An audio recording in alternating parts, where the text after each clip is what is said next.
count to find the best route to a remote network. And it does do load balancing if you have equal cost links, or in other words, equal hop cost links.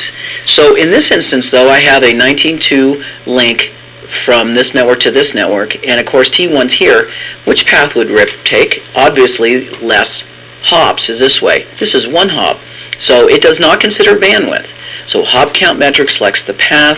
All routers then send out their complete routing table every 30 seconds with this RIP network, so it can congest the network, especially on a 19.2 link. Now, if I had a T1 here, and let's say I had another connection between here and here with another T1, it would load balance over those. And what would happen is if you had a 19.2 and let's say I had another T1 connection here, it would load balance thinking they're the same as well, because it looks at hop count. So you have to understand that RIP does load balancing, but only what you would want it only over equal cost links. This is if you have a T1 here connection and a 19.2, so if I have a T1 and a 19.2, I have 2 links right here, and this is a 19.2 and a T1. This is called pinhole congestion, because the routers think that they're both the same metric, in a sense that they are the same hop count. But we do have a problem with RIP when we get into larger networks where we have multiple links together and they're not the same bandwidth.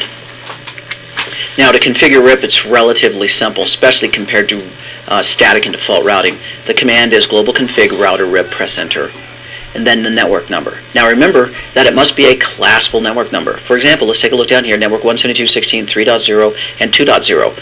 Classful means you don't add any subnet or host bits information on. So router RIP, network 172.16.0.0. Because here's the thing, there is no subnet mask information sent with the routing updates. That makes it a classful network. So routing protocols are determined to be classful or classless depending on if they send subnet mask information. RIP, it does not send any subnet mask information, so it is a classful network routing protocol. Now, if I come down here and type network down here at the bottom, and I say network 172.16.1.0 or 2.0, whatever, and then you did a show run, it'll show up and say network 172.16.0.0. It knows what you mean and puts in the classful address. So you got to remember that RIP is a classful network, that if you run RIP, everyone must have the same subnet mask throughout the whole internetwork. Now, once I get RIP up and running, which we'll do on our internetwork here in a minute, I'm going to go ahead and run all these commands here. Show IP protocol shows you your routing protocols and their timers and the statistics and how they're configured. Show protocol gives us our routed protocol information.